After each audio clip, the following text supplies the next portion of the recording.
ರಾಮಮಂದಿರ ಲೂಟಿ ಪ್ರಕರಣದ ತನಿಖೆ ಚುರುಕುಗೊಂಡಿದೆ. ಜೈಲು ಸೇರಿರುವ 8 ಆರೋಪಿಗಳಿಗೆ ಸಂಬಂಧಪಟ್ಟ 10 ಕಡೆಗಳಲ್ಲಿ ಏಕಕಾಲಕ್ಕೆ ಎಸ್ಐಟಿ ಮತ್ತು ಪೊಲೀಸರು ಜಂಟಿ ದಾಳಿಯನ್ನು ನಡೆಸಿದ್ದಾರೆ. ಅಯೋಧ್ಯೆ, ಫೈಜಾಬಾದ್ ಹಾಗೆ ಸುತ್ತಮುತ್ತಲಿನ ಜಿಲ್ಲೆಗಳಲ್ಲಿ ಆರೋಪಿಗಳಿಗೆ ಸಂಬಂಧಪಟ್ಟ ಮನೆ, ಆಸ್ತಿ ಮೇಲೆ ರೇಡ್ ಮಾಡಿ ಕುಟುಂಬದವರು, ಸಂಬಂಧಿಕರ ವಿಚಾರಣೆಯನ್ನು ನಡೆಸಿದ್ದಾರೆ.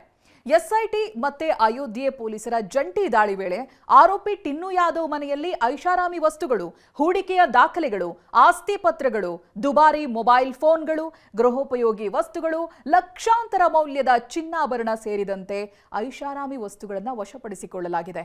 ಇನ್ನು ಟಿನ್ನು ಯಾದವ್ ಸೋದರಾಳಿಯ ಮನೀಶ್ ಮನೆಯಲ್ಲಿ 2 ಲಕ್ಷ ನಗದು ಪತ್ತೆಯಾಗಿದೆ.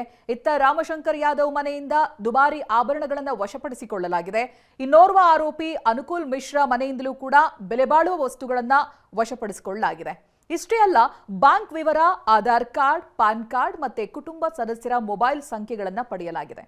ಇದಿಷ್ಟೇ ಅಲ್ಲದೆ ಕಳೆದ 4 ವರ್ಷಗಳಿಂದ ಆರೋಪಿಗಳು ಸಂಪಾದಿಸಿರುವ ಆಸ್ತಿ ಪಾಸ್ತಿ ಬಗ್ಗೆನೂ ಎಸ್ಐಟಿ ಅಧಿಕಾರಿಗಳು ಮತ್ತೆ ಪೊಲೀಸರು ಮಾಹಿತಿಯನ್ನ ಕಲೆ ಹಾಕ್ತಾ ಇದ್ದಾರೆ.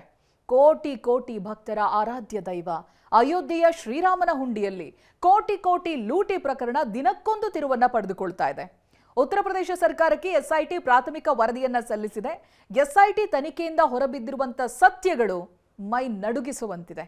ತನಿಖಾ ತಂಡ ಏಪ್ರಿಲ್ 27ರಿಂದ ಜೂನ್ 6ರವರೆಗಿನ ಸಿಸಿಟಿವಿ ದೃಶ್ಯಾವಳಿಗಳನ್ನು ಜಾಲಾಡಿದ್ದು ಕದೀಮರ ಕರಾಳ ಮುಖ ಬಯಲಾಗಿದೆ. ಕಾಣಿಕೆ ಹಣ ಎಣಿಸೋ ಕೊಠಡಿಯಲ್ಲಿ ಸಿಸಿಟಿವಿಗಳ ಮುಂದೆನೆ ಬರೋಬ್ಬರಿ 72 ಬಾರಿ ಹಣ ದೋಚಿರೋದು ಸೆರೆಯಾಗಿದೆ.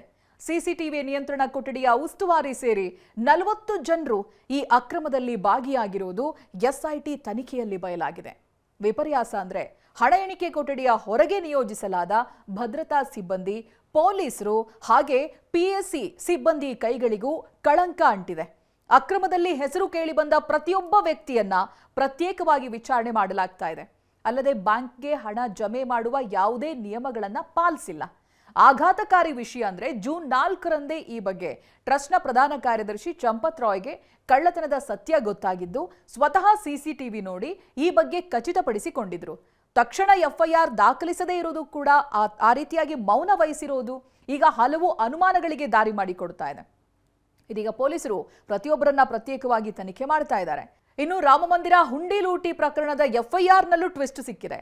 ದಾಖಲಾಗಿರುವ ಎಫ್ಐಆರ್ ಬಗ್ಗೆ ಹಲವು ಅನುಮಾನ ವ್ಯಕ್ತವಾಗ್ತಾ ಇದೆ. ತನಿಖೆ ಪಾರದರ್ಶಕತೆ ಬಗ್ಗೆನೇ ಹಲವು ಪ್ರಶ್ನೆಗಳು ಹುಟ್ಟುಕೊಂಡಿದೆ. ಟ್ರಸ್ಟ್ನ ಸದಸ್ಯ ಕೃಷ್ಣ ಮೋಹನ್ ದೂರಿನಲ್ಲಿ ಅವಿನಾಶ್ ಶುಕ್ಲಾ, ಅನುಕಲ್ಪ್ ಮಿಶ್ರಾ, ಲವಕುಶ್ ಮಿಶ್ರಾ, ಮನೀಶ್ ಕುಮಾರ್, ಕರುಣೇಶ್ ಪಾಂಡೆ, ರಾಮಶಂಕರ್ ಮಿಶ್ರಾ, ಸುಭಾಷ್ ಶ್ರೀವಾಸ್ತವ್, ರಾಮಶಂಕರ್ ಯಾದವ್ ಅಲಿಯಾಸ್ ಟಿನ್ನು ಅಂತ ಗುರುತಿಸಲಾಗದ ವ್ಯಕ್ತಿಯನ್ನ ಅದರ ಜೊತೆಗೆ 9ನೇ ಆರೋಪಿ ಅನ್ನೋದಾಗಿ ಉಲ್ಲೇಖ ಮಾಡಲಾಗಿದೆ. ಆದರೆ ದಾಖಲಾಗಿರುವಂತಹ ಎಫ್ಐಆರ್ನಲ್ಲಿ ಹೆಸರು ಮತ್ತೆ ವಿಳಾಸನೆ ದಾಖಲಾಗಿಲ್ಲ. ಇನ್ನೊಂದು ಕಡೆ ಭಕ್ತರ ಚಿನ್ನ, ಬೆಳ್ಳಿ ಸುರಕ್ಷಿತವಾಗಿದೆ ಅಂತ ಅಯೋಧ್ಯೆ ಟ್ರಸ್ಟ್ ಹೇಳಿದೆಯಾದರೂ ಕೋಟ್ಯಾಂತರ ಭಕ್ತರ ಭಾವನೆಗಳಿಗೆ ಧಕ್ಕೆಯಾಗಿರೋದಂತೂ ಸುಳ್ಳಲ್ಲ. ನಾಳೆ ಎಲ್ಲಾ 8 ಆರೋಪಿಗಳನ್ನ ಪೊಲೀಸರು ಕೋರ್ಟ್ಗೆ ಹಾಜರುಪಡಿಸಲಿದ್ದಾರೆ. ಕಸ್ಟಡಿಗೆ ಕೇಳುವಂತ ಸಾಧ್ಯತೆ ಕೂಡ ಇದೆ. ಮುಂದಿನ ದಿನಗಳಲ್ಲಿ ಇನ್ನು ಯಾರ್ಯಾರ ತಲೆ ಉರುಳಲಿದೆ ಕಾದು ನೋಡಬೇಕಿದೆ. ರಾಮ ಮಂದಿರದಲ್ಲಿ ದೇಣಿಗೆ ಲೂಟಿ ಕೇಸ್ಗೆ ಸಂಬಂಧಪಟ್ಟ ಹಾಗೆ ಯುಪಿ ಎಸ್ಐಟಿಗೆ ಔರಾದ್ನ ದೀಪಕ್ ಅನ್ನೋರು ದೂರನ್ನ ದಾಖಲಿಸಿದ್ದಾರೆ. ಎಸ್ಐಟಿ ಮುಖ್ಯಸ್ಥ ವಿಜಯ್ ವಿಶ್ವಾಸ್ ಪಂತ್ಗೆ ದೂರನ್ನ ಕೊಟ್ಟಿದ್ದು ಎಂಎಲ್ಎ ಪ್ರಭು ಚೌಹಾಣ್, ಆರ್ಎಸ್ಎಸ್ನ ಗೋಪಾಲ್ ಹಣ ಸಂಗ್ರಹಿಸಿದ್ದಾರೆ. ರಾಮಮಂದಿರ ಹೆಸರಿನಲ್ಲಿ ಗುತ್ತಿಗೆದಾರರಿಂದ ಆರಂಭಿಕ 5 ಲಕ್ಷದಷ್ಟು ದೇಣಿಗೆ ಸಂಗ್ರಹಿಸಿದ್ದು ಯಾವುದೇ ದಾಖಲಾತಿಯನ್ನ ಕೊಟ್ಟಿಲ್ಲ. ಸಂಗ್ರಹಿಸಿದ ಹಣ ರಿಯಲ್ ಎಸ್ಟೇಟ್ನಲ್ಲಿ ಹೂಡಿಕೆ ಮಾಡಿದ್ದು ಈ ಬಗ್ಗೆ ದಾಖಲೆಗಳಿದೆ. ಎಸ್ಐಟಿ ಮುಂದೆ ದಾಖಲೆಗಳನ್ನು ಸಲ್ಲಿಸೋದಕ್ಕೆ ಸಿದ್ಧರಿದ್ದೀವಿ ಅಂತ ದೂರಿನಲ್ಲಿ ಉಲ್ಲೇಖಿಸಿದ್ದಾರೆ. ಇದು ಮುಂದಿನ ದಿನಗಳಲ್ಲಿ ಯಾವ ರೀತಿಯಾಗಿ ತಿರುವನ್ನ ಪಡೆದುಕೊಳ್ಳುತ್ತೆ ಕಾದು ನೋಡಬೇಕಿದೆ.